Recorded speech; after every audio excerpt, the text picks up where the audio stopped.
کچھ دن پہلے ایک خاتون سے دوپہر کو ملاقات ہوئی جو جسم فروش تھی۔ رات کو چونکہ وہ روزی کمانے میں مصروف ہوتی، اس وجہ سے دن میں ملاقات کرنی پڑی۔ ویسے بھی ایک مسلمان کو یہ زیب نہیں دیتا کہ وہ کسی کی روزی کمانے کے وقت اس کو مشکل میں ڈالے۔ انہوں نے بہت عزت کے ساتھ ڈرائنگ روم میں بٹھایا، خاطر مدارت کی۔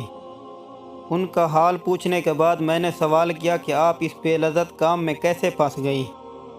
ایک لمحے کے لیے ان کے چہرے پر اداسی چھلکی اور پھر مسکرا کر بولیں کہ عشق ہو گیا تھا اور محبت میں اندھی ہو کر گھر سے بھاگ نکلی۔ کچھ دن محبوب نے چار دیواری میں میری چادر اتار کر دل و جان سے محبت کی، اور اس کے بعد نہ سر ڈھانپنے کو دیوار رہی نہ چادر رہی۔ جب واپسی کا سفر کرنے کا سوچا تو خیال آیا کہ بھاگنے کا فیصلہ تو میرا تھا، اب اگر گھر گئی تو جو تھوڑی بہت والدین کی عزت بچی ہے وہ بھی لوگ تار تار کر دیں گے۔ رہنے کو ایک جگہ ٹھکانہ ملا جہاں مجھ جیسی لڑکیاں تھیں، اور بس پھر جسم روزی روٹی کا سبب بن گیا۔ سوال کیا کہ والدین تو معاف کر ہی دیتے ہیں، ان کا نرم دل ہوتا ہے، تو ایک بار چلی جاتی تو مسکرا کر بولی، معاف تو اللہ بھی کر دیتا ہے لیکن لوگ معاف نہیں کرتے۔ عورت کا منہ کالا ہو جائے تو پھر یہ دنیا والے کبھی گورا ہونے نہیں دیتے، مرتے دم تک کالا ہی رہتا ہے۔ سوال کیا کہ چلیں بھیک مانگ لیتی، کم سے کم جسم فروشی سے تو اچھا کام ہے، تو بولی یہ سب کتابی باتیں ہیں، کوئی کسی بھکارن کو کرائے کا کمرہ بھی نہیں دیتا، جھونپڑی میں بھی نہیں رکھتا، عزت بیچ کر کم سے کم عزت سے تو رہ لیتی ہوں، اپنا گھر ہے، اپنا بستر ہے، اس دنیا میں اسی کی عزت ہے جس کے پاس پیسہ ہے۔ یہ دنیا تو منافق لوگوں سے بھری پڑی ہے جو نیکی کا درس دیتے ہیں، دراصل وہ اندر سے شیطان ہیں۔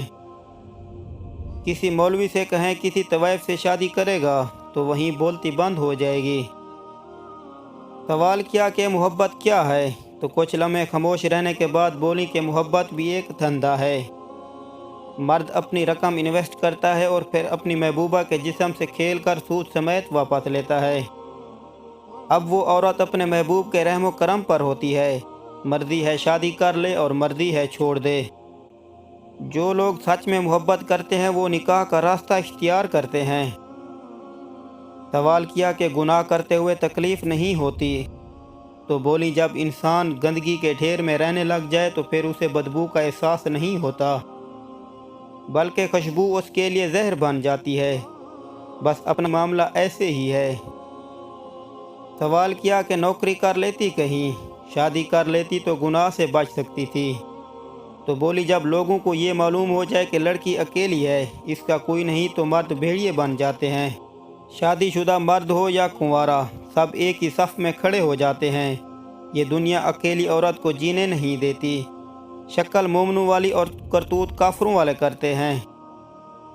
پھر بولی شادی کون کرے گا، آج کل لوگ ایک دوسرے کا جھوٹا پانی نہیں پیتے، آپ شادی کی بات کر رہے ہیں، اب تو قبر تک یہ گناہ ساتھ ہی رہے گا۔ 5 وقت کی نماز پڑھتی ہوں، حافظ قرآن ہوں، اپنا معاملہ اللہ پر چھوڑ رکھا ہے، اس کی مرضی ہے جہنم میں ڈالے یا جنت میں ڈالے۔ خودکشی بھی حرام ہے، جسم فروشی بھی حرام ہے، مرنے کی ہمت نہیں تھی تو اس لیے یہ کام کر رہی ہوں۔ دلوں کا حال تو وہی جانتا ہے، دنیا والے تو بس پھٹے کپڑے اور چست کپڑے دیکھ کر مزے لیتے ہیں اور کچھ نہیں کرتے۔ کوئی دیکھ کر استغفار پڑھ رہا ہوتا ہے تو کوئی دیکھ کر چسکے لے رہا ہوتا ہے۔